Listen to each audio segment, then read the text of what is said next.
आज सबसे बड़ा चैलेंज, आज गुरु पूर्णिमा तो ऐसी कुछ बात करेंगे, आज सबसे बड़ा चैलेंज अगर कुछ है, पिछले 70 सालों में नहीं 200 सालों से इसकी तैयारी की गई थी। आज जो हो रहा है इसकी नींव 200 साल पहले रखी गई थी।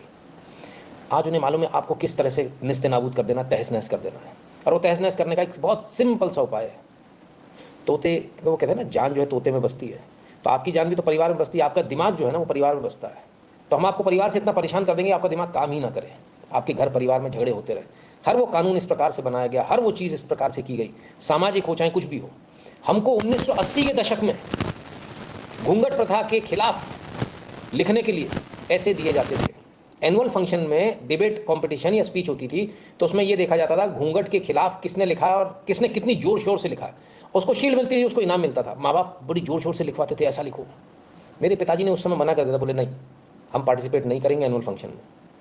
मुझे उस समय बड़ा बुरा लगा था, ऐसा क्यों नहीं करेंगे? क्योंकि मैं बहुत छोटा था, 5th 6th में था। क्या कितनी समझ होती है?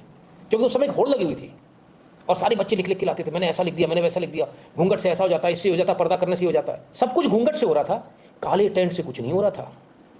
काले टेंट से कुछ नहीं हो रहा था भाई साहब। ये उस समय आपने पूछा नहीं, सवाल नहीं किया किसी से। आज ये बात समझ में आती है। कब की बात है? उस समय उम्र कितनी रही होगी? आज समझ में आई। ऐसा जहर चढ़ाया है साहब कि समझ में भी नहीं आ रहा। चढ़ा हुआ जहर का असर भी नहीं समझ में आ रहा। आज समझ में आ रहा है, इतने सालों बाद। कभी सोचा इतना भयंकर वाला स्लो पॉइजन जिसे उतरने में इतने सालों साल लग जाए?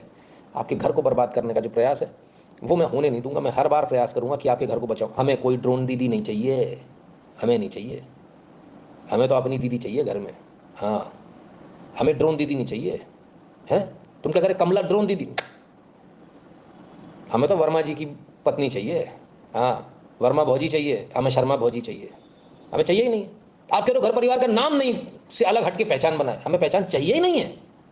मैं सारी माताओं बहनों से कहता हूँ, जो व्यक्ति ये बोले ना कि आपकी अलग पहचान, इसका मतलब समझ लेना वो आपको बाजार में खड़ा कर देगा ले जाके। ऐसे हर व्यक्ति का विरोध करना, चाहे मैं खुद ही क्यों ना हूँ, कभी नहीं। आपकी पहचान आपके परिवार से है।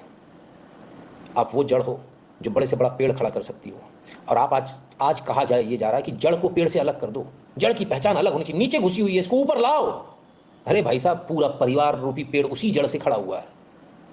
हाँ, तो जड़ें खोदी जा रही हैं आपकी, उसको खोद खोद के बाहर निकाला जा रहा है। इस पेड़ को जो गिराना है, कोई नहीं, बिल्कुल नहीं, किसी कीमत पे हम इसको नहीं होने देंगे, किसी कीमत पे नहीं होने देंगे। जिसको बुरा लगता है, कल लगता है आज लग जाए। ये बहानेबाजी मत कीजिए, अच्छे अच्छे शब्दों में मत पिरोइए। हम वुमेन्स को लिबरलाइज, तुम क्या लिबरलाइजेशन करोगे वुमेन्स का? हमारे तो पूजी जाती हैं, माता मानते हैं, देवी मान के पूजते हैं। हैं तुम लिबरलाइजेशन करोगे वो इतनी चड्डियाँ पहना के, हैं अधनंगा घुमा के? हमें नहीं चाहिए ऐसा तुम्हारा विकास। एक काम करो, इस विकास की पुंगी बना लो, ठीक? We don't want any such vikas. वो विकास जो मेरे घर को तहस नहस करता हो, वो विकास जो मेरे घर परिवार को बर्बाद करता हो, वो विकास जो मेरे बूढ़े माँ बाप को लात मारने को कहता हो, वो विकास जो ये कहता हो कि अपने बड़े बूढ़ों की, अपने बुजुर्गों की बेइज्जती करो, ऐसा विकास हमें नहीं चाहिए। और आप भी समझ लीजिए, जिनको चाहिए, कल आपका बेटा आपकी बेटी भी आपको ऐसे ही लात मारने वाले हैं। इससे डबल 10 × 10 कर लेना, अपना बुढ़ापा सोच